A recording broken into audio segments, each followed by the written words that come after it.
Bueno, lo primero de todo, daros la bienvenida a esta sesión técnica titulada El abordaje del paciente anticoagulado desde la farmacia comunitaria. Bueno, mi nombre es Elena Vega, soy doctora en farmacia y actualmente trabajo como coordinadora del área de formación en el Consejo General de Farmacéuticos. Y bueno, antes de dar paso a la ponente, lo primero de todo quiero agradecer a nuestro patrocinador Boehringer por haber querido patrocinar esta sesión. Muchas gracias, chicos.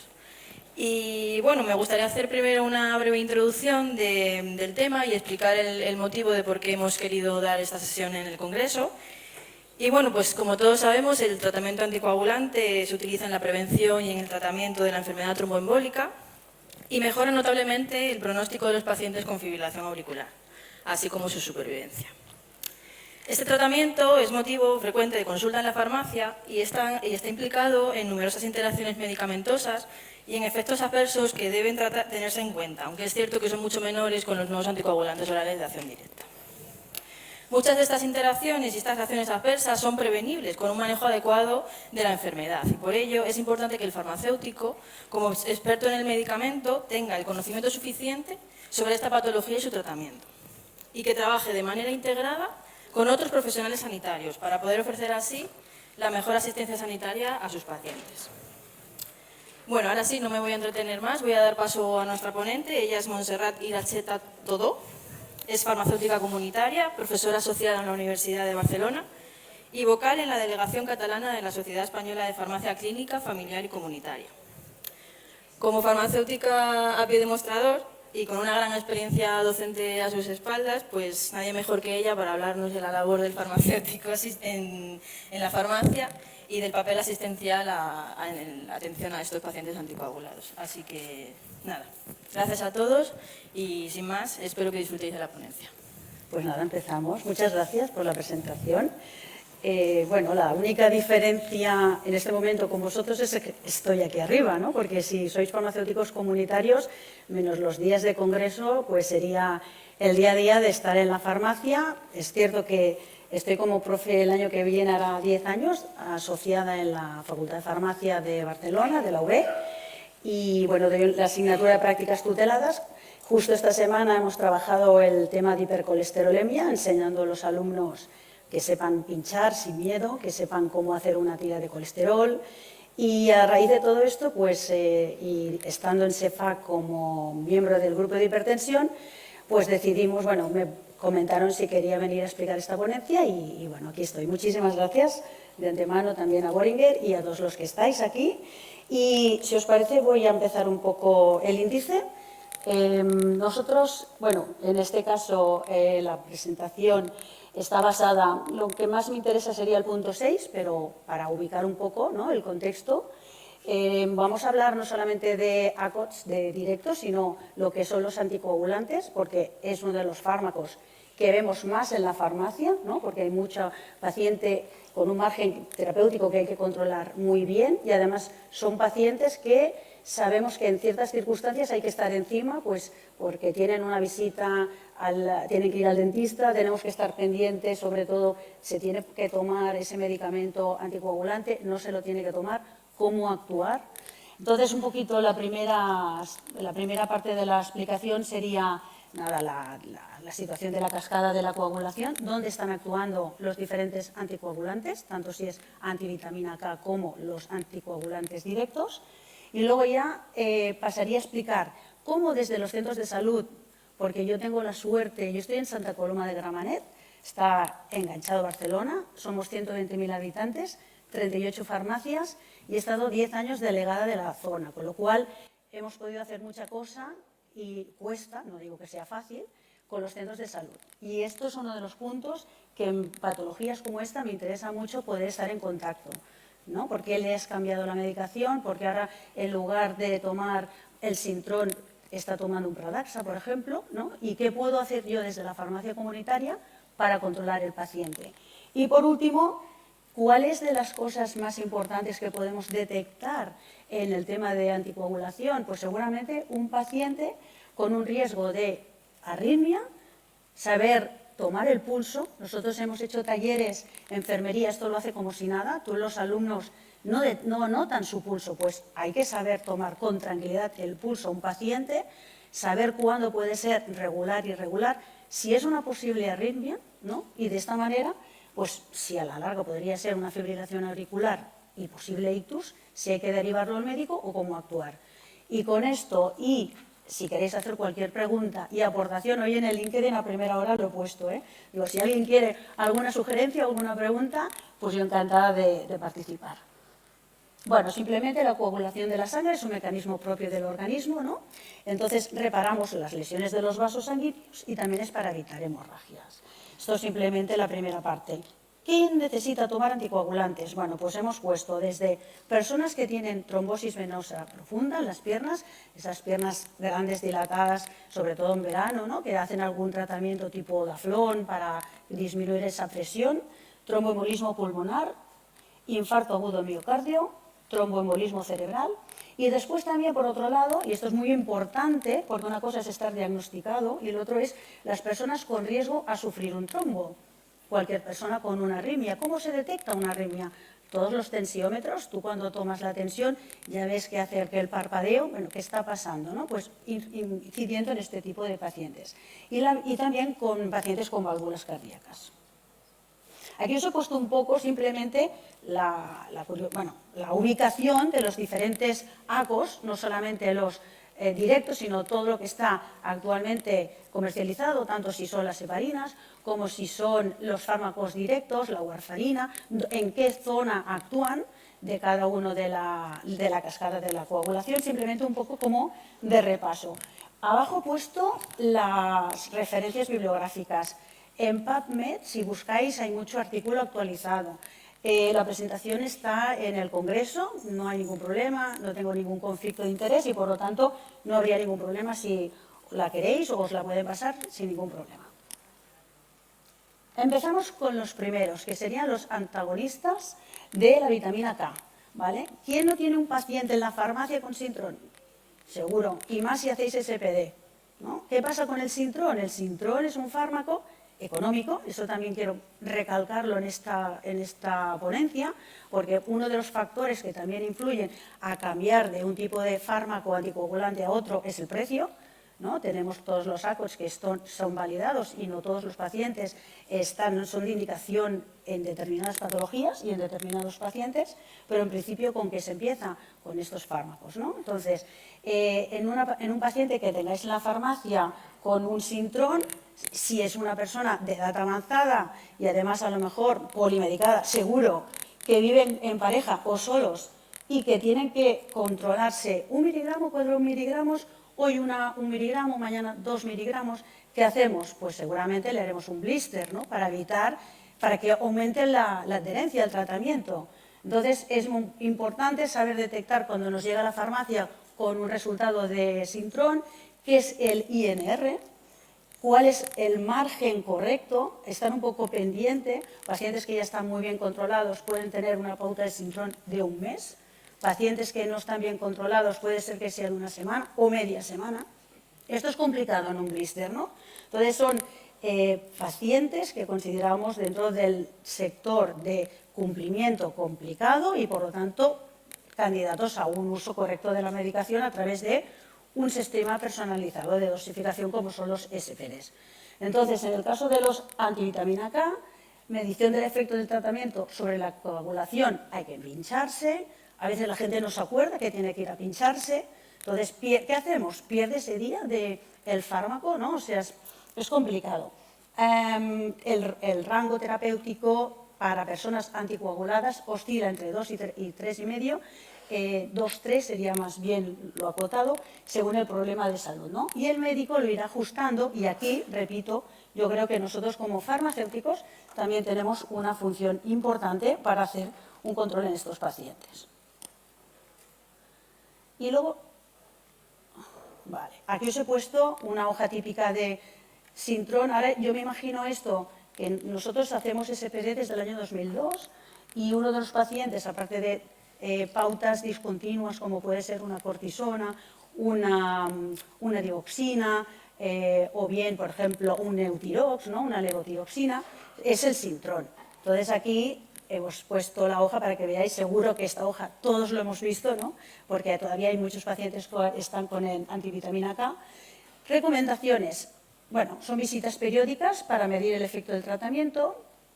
Es necesario tomar la medicación cada día a la misma hora. Hay pacientes que lo toman por la mañana, otros lo toman por la tarde, noche. Yo en esto no me meto porque realmente, ¿y cuándo me lo tomo, Monse? Bueno, vamos a ver cómo lo tienes tú en tu receta electrónica, cómo te lo ha pautado el médico y a partir de aquí lo haremos de esta manera. Siempre intentar que sea una cosa fija, controlada. Efectos adversos. No sé si habéis visto, yo tengo un paciente con algún tipo de hematoma al principio, cuando hace sintrón hay que vigilar sobre todo que esos días, cuando empiezan con este tratamiento, vengan a la farmacia, no solamente a buscar la medicación de la receta electrónica, mirarles, ¿no? Sobre todo si te lavas los dientes, si sangras, ¿no? Estar pendiente. Hematomas, menstruación más abundante, sangrado excesivo en el caso de heridas, puede ser que hayan heces oscuras. Todo esto creo que como farmacéuticos comunitarios pues también nos sirve de referencia para ayudar a nuestros pacientes. Aquí os he hecho como un cuadro que va seguido, ¿no? Si el paciente está en tratamiento con antivitamina K, los motivos reconocidos de cambio a un ACOT, un anticoagulante de acción directa, pues sería, por ejemplo, por una presencia de un episodio tromboembólico o hemorrágico grave, pero pese a un buen control de INR. ¿Vale? Yo esto lo he estado leyendo para preparármelo, pero sinceramente lo que he visto es que es más bien un tema económico. Si el centro de salud o la dirección considera o tienen una partida en la cual se puede modificar y pasar a ACOTS, es muchísimo mejor. No hay que pinchar, el paciente está mucho más controlado, es muchísimo más fácil hacer ese cumplimiento de la medicación, ¿vale? Acceso imposible o muy complejo a los controles convencionales en el COVID, ¿cómo lo hacían? Es cierto que nosotros venían a la farmacia, dábamos la medicación, pero ¿quién le pincha? ¿Cómo se hace ese cálculo, no? Entonces, una situación distinta es que el paciente no esté usando la antivitamina K. En esta segunda hipótesis, los motivos de preferir un ACOT, bueno, pues podrían ser desde una hipersensibilidad conocida o bien debido a contraindicaciones específicas de los antivitamina K, que hay algún antecedente de hemorragias, la gente que también, lo repito, yo he visto gente que con pocos días de medicamentos antivitamina K tiene como pues mucho hematoma, ¿no? Mucho morado, dice, ¿qué está pasando, no? Presencia de un ictus isquémico con criterios clínicos de neuroimagen de alto riesgo de hemorragia intracraneal. Es decir, es verdad que todo esto son factores que hacen que vayamos a un ACOT, pero sobre todo yo creo que es el poder tener desde el centro de salud la opción de que el médico se lo prescriba. Bueno, ahora ya me centraré un poquito concretamente en los anticoagulantes de acción directa, los ACOTS. Si os fijáis, cuando he puesto la cascada de la coagulación, existen diferentes puntos en los cuales vamos a interactuar el fármaco para que pueda evitar que haya una hemorragia. Entonces, de los fármacos actuales tenemos el Pradaxa, que es el Dabigatran, que actúa a nivel de la trombina. Esto es importante, no para el paciente, porque esto no se lo vas a explicar, pero sí para a veces entender tal vez qué es lo que le está pasando al paciente en el momento que inicia un tratamiento con un ACOT, ¿no? Y luego, por otro lado, dentro de la cascada de la coagulación, a nivel del factor 10A, actúan los demás, el Xarelto, el Eliquis, Lixiana. Concretamente lo busqué, hasta llamé al CIM del colegio, porque yo Saban no lo he visto. Desde el 2017 sí que está aprobado, pero solo en Estados Unidos, ¿vale? O sea, aquí nosotros solamente tendríamos Pradaxa, bueno, las formas de genérico, también el Xarelto, el Eliquis y el Lixiana. Estos son los fármacos ACOTS actuales que podemos encontrar en las recetas electrónicas de los pacientes en cualquier comunidad de España. Beneficios de los ACOTS respecto a las antivitamina K. Bueno, el inicio de acción es más rápido. Esto es súper importante, ¿no? Y además muy bueno para el paciente, que enseguida no pierde, ¿no? Sobre todo una persona que le han detectado una fibrilación auricular y que ya empieza con un Eliquis o un Pradaxa, pues seguramente lo tendremos muchísimo más controlado, porque solamente, que ya es mucho, pensar que estamos aproximadamente, yo llevo dando formaciones a menos 15 años y cuando buscas biblio, el 50% aprox, si no vamos variando, es el porcentaje de incumplimiento a nivel de la mayoría de los fármacos. Es decir, casi la mitad de la gente no se toma la medicación. Esto todavía vamos mal, porque es lo típico, si tú le haces un SPD, puede ser que tenga una hipoglucemia porque ese paciente empezará a tomarse la metformina, ¿no? Es decir, hemos de tener en cuenta que todavía, aunque son fármacos mucho más válidos, porque solamente es, bueno, solamente no, repito, 50%, nuestra función es que ese paciente sea cumplidor, que realmente se tome el fármaco para que pueda hacerle efecto, ¿no? Repito, acción más rápida, menos interacciones documentadas entre alimentos y medicamentos. ¿Cuánto me lo tomo? Antes de comer, después de comer, que también está estipulado y lo tienen en el prospecto. Y la administración a dosis fijas sin necesidad, y esto es el punto más importante, lógicamente, de tener que hacer el INR. O sea, la persona que le dices, ya no tienes que ir, ya no tiene que venir la enfermera, no tienes que ir al CAP, esto es una maravilla. O sea, aquí ya podemos empezar a trabajar sobre todo con temas de cumplimiento. Bien, inicio de tratamiento. En el caso de que el paciente no estuviera usando ningún anticoagulante, simplemente se iniciará a la dosis estándar de cada fármaco realizando previamente una analítica con coagulación. Es decir, el salto de un antivitamina K a un fármaco tipo ACOT, o sea, que sean directos, simplemente en el caso de que el paciente no estuviera usando ningún anticoagulante, iniciará la dosis estándar de cada fármaco. Y es así. Pensar ahora en algún paciente vuestro que os diga, Monse, que ya no tomo el Sintrón, que ya no me tienen que pinchar, que ya empiezo con un fármaco, ¿esto qué? Porque esto es muy diferente. Pues no, tú tranquilo, nosotros incluso, si quieres, sobre todo, acuérdate que te lo tienes que tomar. Son fármacos cada 12 horas. O sea, es una pauta 101. Eso también es importante, que no se olviden ninguna de las dos. Si el fármaco es Rivaroxaban y en el INR es inferior a 2, esto es teoría, lo he buscado en las guías, se puede iniciar el tratamiento el mismo día o el día siguiente si dicho valor está entre 2 y 3. Y si por el contrario el INR es superior a 3, será preciso repetir esta determinación a las 48-72 horas y actuar cuando su valor sea inferior a esa cifra. En el caso de iniciar cualquier otro fármaco que no sea el Rivaroxaban, se suspenderá el antivitamina K y se realizará la determinación del INR 24 horas más tarde. Si el valor es inferior a 2, se iniciará el tratamiento y si es superior, se repetirá el estudio a las 24 horas. Esto es lo típico cuando nos dicen, sí, ahora me han hecho una analítica, porque sí que es verdad que voy a cambiar a un fármaco que me dicen que ya no me tengo que pinchar, pero tengo que tener un estudio previo porque no les pasan directamente de antivitamina K a ACO. Tienen que calcular también un valor de INR que esté dentro de los márgenes de normalidad, que ese paciente esté bien anticoagulado para poder pasar al otro fármaco. ¿Bien? ¿Hasta ahora? ¿Sí?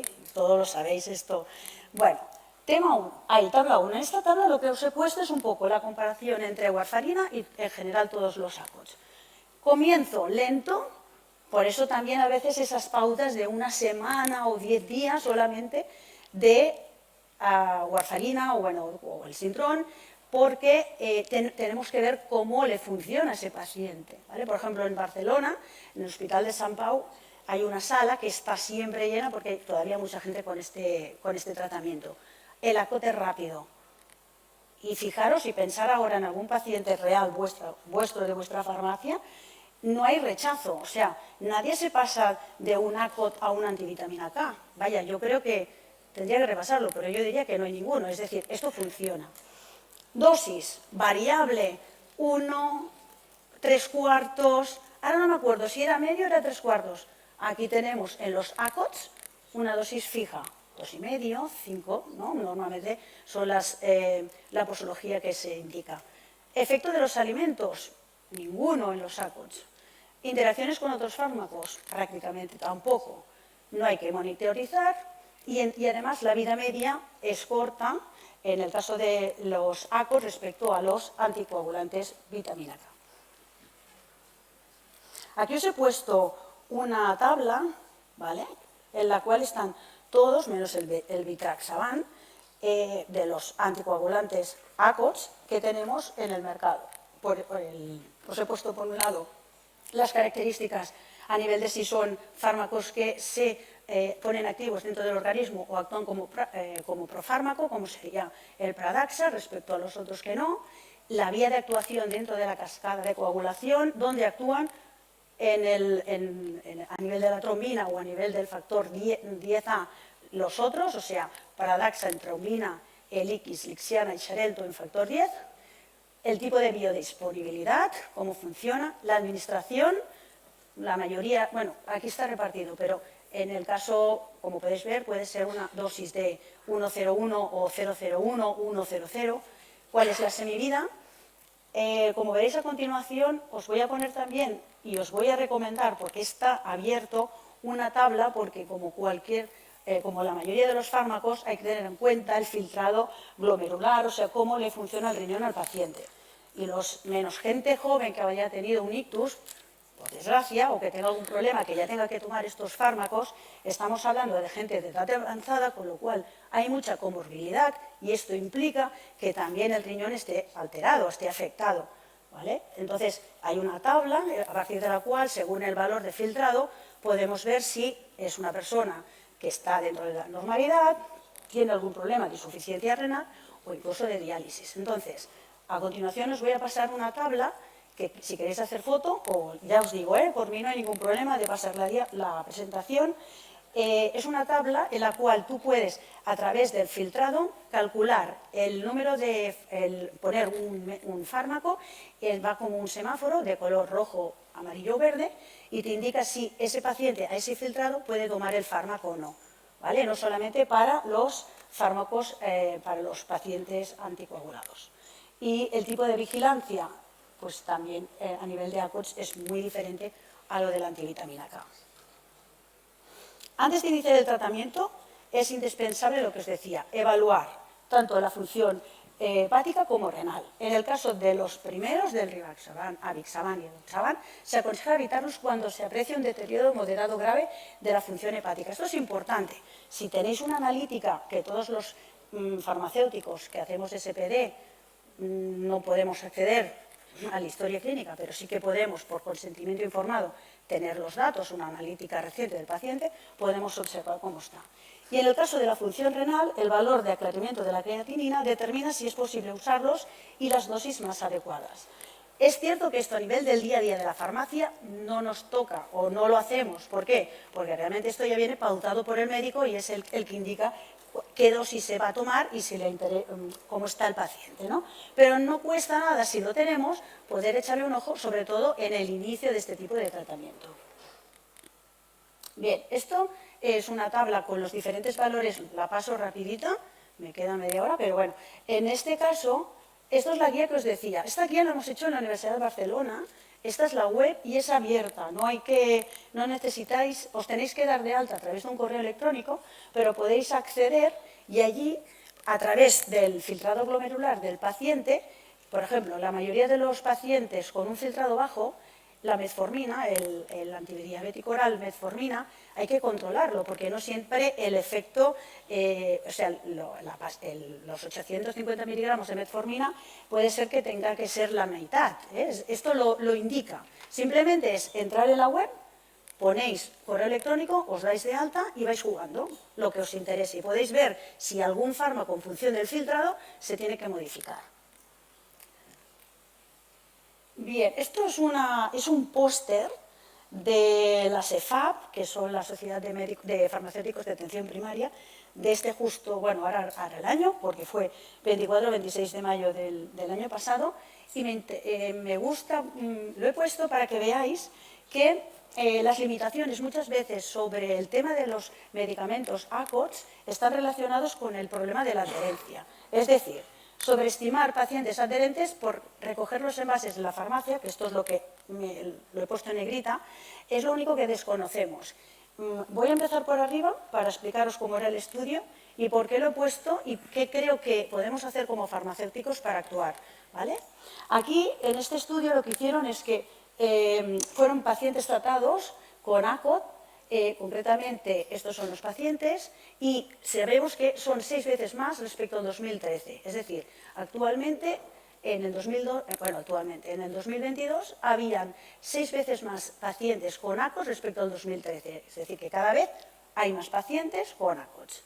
Inconvenientes: mayor desconocimiento del grado de adherencia, disminuir el contacto asistencial con el paciente. Un paciente con Sintrón, tú lo vas controlando. Un paciente con un Pradaxa, tú tienes que ver si realmente viene a buscarte la receta, si se lo está tomando, insistir. ¿Se está tomando este medicamento?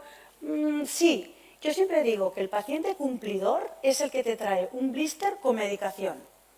Es que jugaba el Barça y pues no me he tomado la furosemida porque si no tengo que ir al baño y me lo deja en el blister.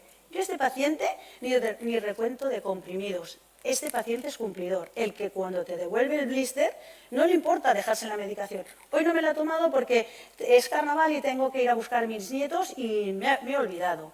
O sea, fijaros, no está validado ni lo estará nunca, pero el que realmente se deja en un blister la medicación que no se ha tomado, ese es cumplidor, porque no te engaña. Yo muchas veces en las presentaciones pongo al Pinocho, porque los pacientes es aquello de sí, ¿no? Para quedar bien, sobre todo con los médicos. ¿No os pasa que os dicen, bueno, yo he ido, pero no me lo des porque no me lo pienso tomar, ¿no? Aquí en los ACOT sobre todo que no pase, pero ¿cuántas veces nos ha pasado?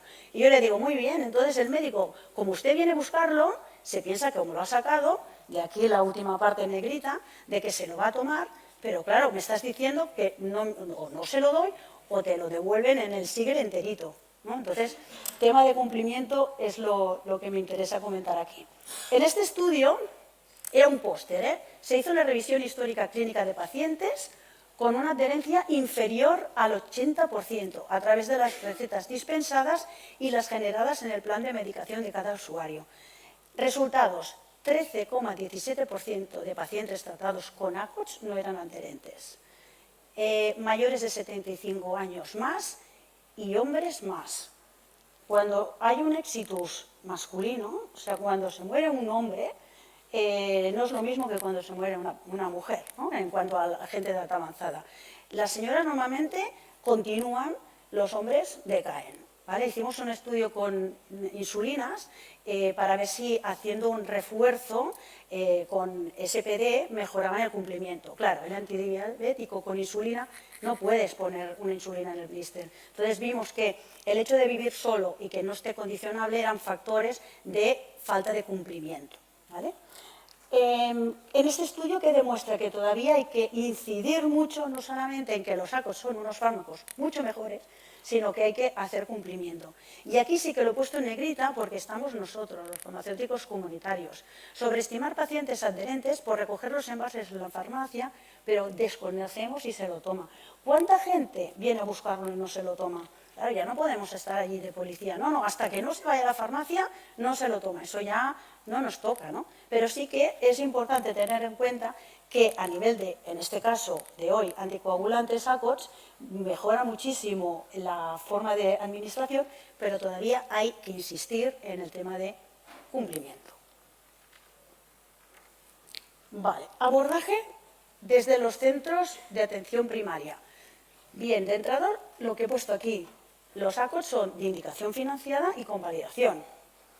¿Y por qué mi vecino, yo es una farmacia de barrio, en septiembre haremos 49 años, la abrió mi madre, y sabemos todo cómo va, y seguro que más de uno, si estáis en zona más rural o pequeña o de barrio, sabréis de qué hablo, ¿no? Y los conocemos, y el que te engañe y el que no paga y estas cosas. Lo digo porque aquí, oye, pues ¿yo por qué me tengo que seguir pinchando el Sintrón?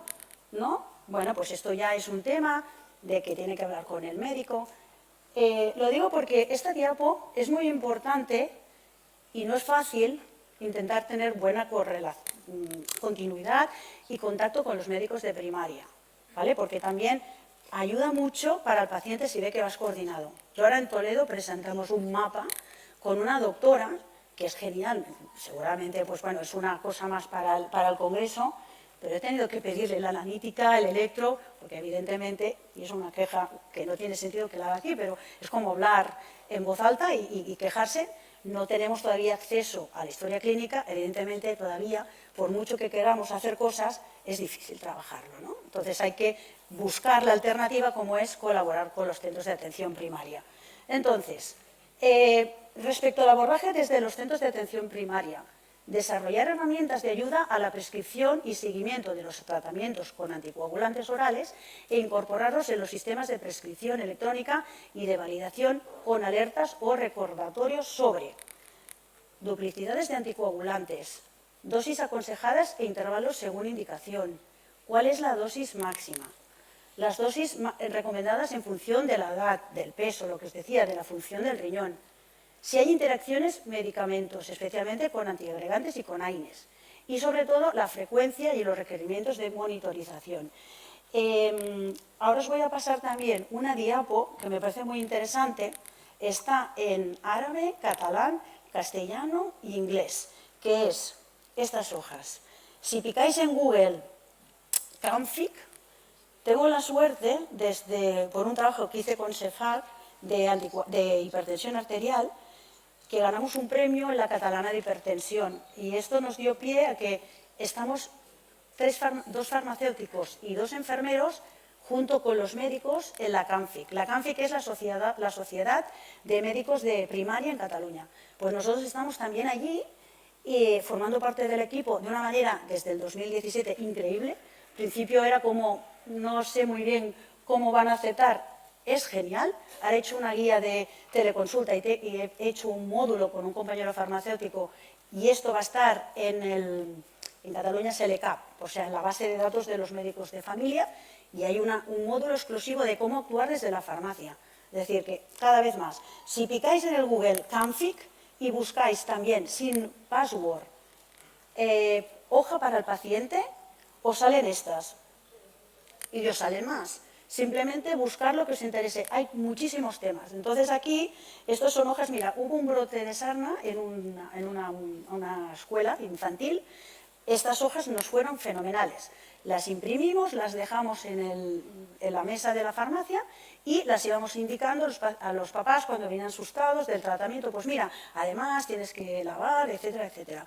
Van muy bien, os la aprovecho para aconsejaros estas hojas. En este caso, del tema de hoy, está hecho para nivel de paciente, lenguaje coloquial, pero que todo se entiende, está dividido en cómo se debe tomar, qué pasa si te olvidas una pastilla, se pueden tomar con otros medicamentos, hay alguna complicación, qué recomendaciones, muy fácil de entender y realmente va muy bien porque esto ayuda a que los pacientes, ostras, pues qué bien, ¿no? Me has ayudado, lo entiendo. Y bueno, luego también había una de trombosis venosa profunda y tromboembolismo pulmonar, que son las que os he puesto. Pero podéis consultar las que queráis. Bien, dicho todo esto, ahora me voy a centrar concretamente desde la farmacia comunitaria en uno de los problemas que hay habitualmente en pacientes o porque se les da un anticoagulante, que son las personas que han sufrido o sufren una fibrilación auricular. Aquí os he puesto el estudio de Framingham. Esta población se lo han hecho todo en Estados Unidos, las tablas que son una ciudad, un pueblo, vaya, que les han hecho desde hace muchísimos años el control de muchísimas patologías y también aquí tenemos las tablas. La fibrilación auricular se asocia con un aumento de mortalidad de 5 o 1,9 veces. Entonces, cuidado porque es uno de los factores de riesgo importante. ¿Cuál es la prevalencia? Aquí el JAMA es un poco antiguo, pero sigue existiendo. Hicieron un cálculo por edades. Si os fijáis, cada vez va aumentando. También aquí, en este caso, vemos que a medida que pasan los años hay más riesgo, hay más prevalencia en los hombres. ¿Y qué pasa si tenemos una fibrilación? ¿O qué puede pasar? ¿Sabéis que hay el código ictus? Hay unas normas muy claras de qué le pasa a una persona si está iniciando a tener un ictus a través de la cara, la movilidad, la parálisis facial. Pues de 5 a 6 veces más frecuente que en la población de referencia. Si tienes fibrilación auricular, tienes de 5 a 6 veces más riesgo de sufrir un ictus que la población en general. Supone 1 de cada 4 ictus, o sea, la persona con fibrilación auricular tiene esa proporción de 1 de cada 4 ictus, es debido a que previamente tenía fibrilación auricular. Doble mortalidad respecto a otros ictus isquémicos. Mayor número de recurrencias, mayor mortalidad a los 3 meses, 6 meses y al año, Mayor tiempo de hospitalización y costes más elevados, todos, si os fijáis y vais al PubMed, y es lo que interesa, porque el país está, ¿no?, como se está trabajando, los estudios coste efectivos son los que generan más estudios, porque realmente es lo que interesa ver que todo sea más, con menos coste, más efectividad. Y especialmente en discapacitantes. Nosotros, cuando tenemos un paciente que ha sufrido un ictus grave, ¿no?, realmente la calidad de vida es comprometida y es importante poder evitarlo de una forma tan fácil como la diapositiva que os paso ahora. ¿Todos sabéis determinar el pulso? Seguro que sí. Yo cuando esto lo hago en clase a veces, ostras, pues no lo oigo, voy pasando, les hago traer la bata. Siempre estos dos dedos, ¿vale?, hay que ponerlo en la fosa y notarlo. Hacerlo un momento. ¿Os notáis el pulso? Seguro que sí. ¿Sí? ¿Hay alguien que no se lo note? Si no, que se lo mire. Hay un taller que hicimos en centros en asociaciones de vecinos.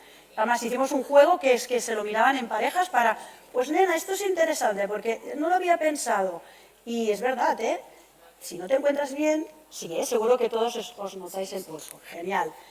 El pulso, esto como es la música, ¿no?, puede ser regular o irregular. También puede ser más rápido o más lento. Es verdad que calculamos pulsaciones por minuto. Con 30 segundos suficiente. Yo puedo marcar un ritmo de pam, pam, pam, o bien pam, pam, pam, pam, pero regular, ¿no? Más rápido o más lento. Pero si yo entre medio noto pa, pa, pa, pa, es decir, esto en las gráficas, cuando tú estás sufriendo una fibrilación auricular, muy facilito, ¿eh? Tenemos las ondas. La primera onda, que es la P, desaparece. Hay un aparato de Omron que lo que hace es tú detectar, nosotros lo hemos comprado hace poco, pones los dedos en una pantalla, pones el móvil, los colocas aquí, te lo detecta por el pulso de los dedos y te hace un electro. Es verdad que luego, si realmente te saliera comprometido, es mejor que lo repitan en el centro de salud. Pero tú puedes ver que cuando haces la gráfica del electro, el punto, la onda P, que es muy pequeñita, no existe. Esto normalmente suele pasar cuando estás en proceso de fibrilación auricular. Cositas de estas, es como muy básico, pero como muy necesario y tampoco asustas al paciente. Me imagino que nadie deriva a su paciente con un 150/95 al centro de salud. No hay que derivarlo con una sistólica de 150 y 90 de diastólica. Es una hipertensión grado 1, podemos hacer unos consejos de alimentación saludable. Es decir, hay que ser suficientemente, para eso no es fácil este grado que estudiamos todos, tenemos suficiente capacidad a nivel de formación y de práctica, seguro que cuanto más años tienes más, ¿no?, como para saber seguro de que ese paciente no le va a pasar nada. Igual como no puedes tomar solo una presión y decir, uff, porque puede ser que haya bajado corriendo del autobús. No, pues sentado, sin las piernas cruzadas, los 2 centímetros por encima del plexo, etcétera, etcétera, etcétera. Y si le haces un electro, que esta máquina también te da opción de tomar la tensión y hacer electro, detecta si puede ser que tenga posible fibrilación auricular, ¿vale? Entonces, una vez dicho esto, una vez que hayas encontrado tu pulso, continúa sintiéndolo durante unos 30 segundos. Revisa si se siente regular o irregular, ¿vale? Aquí es donde he puesto la foto. Un pulso irregular también podría ser un signo de arritmia, un ritmo cardíaco anormal, como la fibrilación auricular. Cuidado, a veces puede ser que no te detecten porque en ese momento no estás sufriendo una fibrilación, una arritmia, pero sí que tengas fibrilación auricular. Entonces, si hay alguna cosa que tú tomando el pulso ves que no es regular, aquí sí que yo derivaría al médico, sin correr, si la ves que está bien, pero no, algo hay. Puede ser que quede en nada o que sea simplemente de forma puntual. La fibrilación auricular es una de las principales causas de accidente cerebrovascular y tener un ictus realmente es una de las consecuencias más graves a nivel de ABAC, ¿no?, años de vida aumentados por calidad, que puede tener una persona, porque no solamente se trata, igual que un paciente oncológico, de vivir más años, sino de vivirlos bien, ¿no? Entonces, qué fácil una cosa tan simple como tomar el pulso y si detectas que está con irregularidad, para derivarlo al centro de salud. Y ya voy acabando, voy a pasaros un vídeo. Las farmacias comunitarias, no perdamos de vista que somos centros sanitarios, sobre todo esto quedó clarísimo en la pandemia, para transmitir información sanitaria, como la importancia de las arritmias y su óptimo tratamiento. ¿Alguien ha hecho la campaña Knock Your Pulse? Esto, picar en Google. Es muy fácil, el señor Google lo sabe todo. Ya no digo que entréis, y si sois de SEFAC, o si no lo sois y os quedaréis a hacer socios, muchísimo mejor, porque seremos más gente preparada en muchísimos temas. Como sociedad científica hemos hecho el Knock Your Pulse, los colegios. Tú como farmacia individual puedes participar, ingresas los datos anónimos de tu paciente para una base de datos para ver si realmente esta persona tiene el pulso regular o irregular. Era muy fácil. Y luego también, veis, en el proyecto Know Your Pulse, bueno, he puesto uno de los artículos en el que participé con Lola Murillo, Ceneida, que también está aquí, Vicente, que también, sobre determinación del pulso irregular en farmacia comunitaria con cribado de fibrilación auricular. Le tomábamos el pulso, hacíamos un registro y mirábamos si era pulso regular o irregular y entonces derivábamos. Normalmente, igual que el 17 de mayo es el Día Mundial de la Hipertensión, hay la campaña MMM, que es de toma de la medida de la presión durante todo el mes de mayo. Y esto lo podéis, lo que os he puesto aquí, picáis www.yourpulse.org y veréis todo lo que se puede hacer. Está muy bien, es muy facilito porque te lo dan todo. Conclusiones. Como farmacéuticos comunitarios tenemos suficientes herramientas, estas son las mías y de algunos alumnos que también me ayudan a las presentaciones, porque de la gente joven, que van muy bien preparados, y además mis alumnos son de quinto, o sea que ya tienen ganas de ser farmacéuticos, muchas veces me ayudan para estas cosas, ¿no? Podéis cambiar, añadir lo que queráis. Tenemos suficientes herramientas para conseguir una mejora en el control del paciente anticoagulado, mejorando su adherencia al tratamiento farmacológico. Un SPD, una buena explicación, una zona de atención personalizada. Esto es nuevo, no entiendo, ¿cómo se hace? Hoy, venga al mediodía, déjese del culebrón, antes de las 4 de la tarde, yo se lo explico. Es muy importante esa. Yo ahora en septiembre tengo la suerte que hemos reformado la farmacia en agosto, la hemos tirado al suelo, la he dividido en dos partes, he hecho una pared de pladur y tengo 2 box para hacer control. Es lo mejor que he hecho en mi vida. Es verdad que es un negocio y que hay que seguir dispensando todo lo que queráis, pero allí cada vez tengo más gente con esa atención personalizada de farmacéutico comunitario. Y no soy de primaria, o sea, es decir, en un espacio de vuestra farmacia. Consejo. Segundo, es necesario participar en campañas sanitarias como el Know Your Pulse, que permiten una detección precoz del pulso irregular. Problema importante de los farmacéuticos comunitarios, y es una cosa que es inevitable. Si uno quiere hacer un curso como hoy, vuestras farmacias, hay sustitutos que están en este momento, las 11:30, trabajando en vuestra farmacia, porque no podemos cerrar. Pero normalmente, pues en los hospitales, pues mañana, pues hago un curso, es muy diferente. Entiendo que es complicado, pero yo os recomiendo que intentemos cada vez ser más las personas que publiquemos, porque igual como lo que no se cobra no se valora, lo que no se publica no existe. ¿Cuántas presiones, pesos, pulsos tomáis cada día? Muchísimas. ¿Dónde está el registro? Hay una competencia dentro de mi asignatura, que es hacer un informe. Ahora estamos haciendo un proyecto que se llama PharmaSurveys, que en CEFAC es el CEFAC Expert, que es para recoger a través de un software datos de tabaquismo, nutrición, hipertensión. Entonces, la idea es que cada vez haya más gente que podamos introducir estos datos para que la N de nuestros pacientes sea alta y se pueda publicar en una revista, no digo de un nivel cuartil 1, pero sí que en una revista que esté indexada y que cada vez haya más farmacéuticos comunitarios que estemos publicando. Y esto hará que nuestra profesión todavía crezca como es, ¿no? Y luego, por último, no debemos olvidar la importancia, y esto es una frase hecha, pero que me la creo, sobre todo desde el COVID. Yo en el COVID, como todos, en mi farmacia, como muchas, fue acreditada para hacer los test a los niños, ¿no? Para cuando salían del colegio, ahora justo hace 4 años, que fue una locura, que nos íbamos tardísimo porque habías que hacer con el EPI. Entonces, por otro lado, mucha gente se moría porque necesitaba antibióticos. Pasamos de la directora del CAP, y esto es real, de mi centro de salud, que solamente enviaba un mail que nunca me contestaba a darme su WhatsApp porque teníamos que correr porque la gente se moría. Y teníamos que adelantar antibióticos porque la gente se moría. Y esta continuidad ha hecho que en marzo presentemos este mapa de forma colaborativa y además súper bien trabajado, que esto es un gustazo. Entonces yo, como ya veis cómo sois, me gustaría transmitiros no solo un poco de resumen de cosas que ya sabéis, esa inquietud por la profesión, porque la gente joven, tengo la suerte, esto da gusto, dar clases con gente de 24, 25 años, porque les ves con esas ganas de seguir y aprender y por lo tanto de poder seguir pues, luchando por nuestra profesión. Y ya para acabar, dedico esta ponencia a Salvador Tous, que era mi compañero de trabajo, que se murió el año pasado de un cáncer y que con él he aprendido todo lo que sé. Y siempre íbamos a mis clases, pues vamos a explicar a los alumnos cómo se pone un mapa. ¿Y esto qué es? O vamos a explicar a los alumnos cómo tomar bien la tensión o cómo se hace un AMPA. Y también hicimos un taller de fibrilación auricular. Y si os parece, tenemos un vídeo, así rapidito, de la campaña para animaros cuando acabemos cualquier duda. Y muchas gracias. Pasamos el vídeo. Podemos realizar todo este estudio hasta el día 20 de diciembre.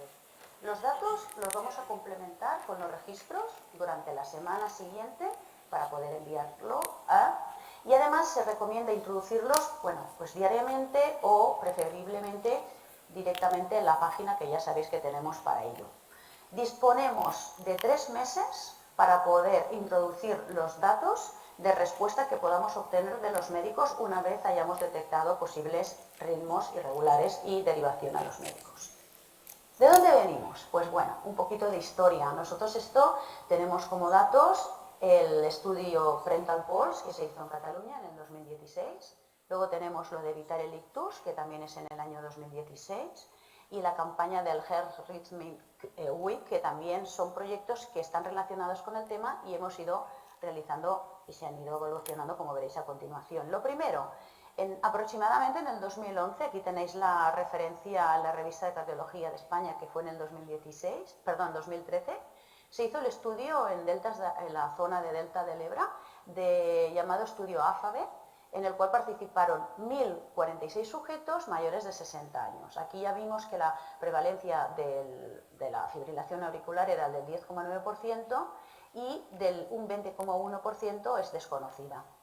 Os explicamos un poco la evolución. Frental Pulse, 2016, pacientes mayores de 60 años. Nodular Pulse, también el mismo año, pacientes mayores o iguales a 65 años. Y el Heart Rhythm Week del 2017, con pacientes mayores de 40. Vamos evolucionando. Heart Rhythm Week del 2018, bajamos ya también a coger pacientes a partir de 40 y este viene ahora el proyecto que queremos explicaros, el Heart Rhythm Week del 2019, en el cual, como podéis observar, vamos a mirar si se acepta o no el paciente participar en el estudio, hacer un diagnóstico previo, como siempre ya introducimos el sexo, la edad y lo más importante, introducimos el Life Core, que luego más adelante Salvador os explicará cómo funciona. Aquí un poquito la evolución de cuántos pacientes han participado en el Nodular Pulse, cuántos participaron en el Heart Rhythm Week y haciendo un poco de resumen, el Frental Pulse, que fue la campaña del 2016, participaron 520 farmacéuticos comunitarios, 240 farmacias, 5 regiones sanitarias y sus hospitales, súper importante porque ya sabéis que participamos conjuntamente atención primaria y hospitalaria. Fueron 40 días de duración, 105 centros de salud, 38% de los ayuntamientos implicados. Esto también implica que la sociedad, lo que hemos dicho antes, se está sensibilizando en este tipo de proyectos. Y lo más importante, 240 derivados por pulso irregular, es decir, que supimos detectarlo y se hizo la derivación a los médicos. Bien, hipertensión arterial, diabetes, tabaquismo, obesidad, todo esto evidentemente son factores de riesgo que van a influir en el problema de la fibrilación auricular. Y para ello, en detalle, ya vamos a pasar a explicaros lo que es el Life Core y cómo se detecta esa fibrilación auricular a través de la toma del pulso. Si Un poco de diagnóstico sí, y de sí, fisiopatología. ¿Cómo se produce la fibrilación auricular? Lo digo porque no quedan 18 segundos. Aquí simplemente era para que vierais que era un estudio, que os animo a que participéis en los que aparezcan, y simplemente acabo con, por si alguien, es importante, el doctor Mariano de la Figuera, de la Xelela, es un médico en un CAP de Barcelona, explicaba que el tema de la fibrilación es como, aquí tenemos el nodo sinusal, que permite que ese ritmo sea regular, y en el caso del otro corazón es como que él explicaba, el que funciona bien es como un director de orquesta que va funcionando todo, y el otro allí es que cada uno toca a su manera, ¿sabes? Es como que no solamente hay el nódulo sinusal, sino que se pierden esos contactos, y eso es lo que hace que se haya perdido el ritmo y por lo tanto se pueda producir la fibrilación auricular. En este vídeo, que está en Vimeo y está abierto, si queréis lo podéis terminar, lo digo porque en esto siempre soy muy respetuosa y ya son la media. Simplemente os lo quería pasar para que supierais que existen miles de estudios, que simplemente es, si sois de CEFAC, pues mejor, pero si no, si lo queréis hacer desde vuestra farmacia en un inicio, que os podéis apuntar a cualquier proyecto de este tipo, que el Know Your Pulse es abierto, todo es gratuito, y que sí que es verdad que es añadir un poco de tiempo al día a día de la farmacia, pero que creo que es lo que nos conforta y nos hace ser mucho más profesionales. Muchas gracias.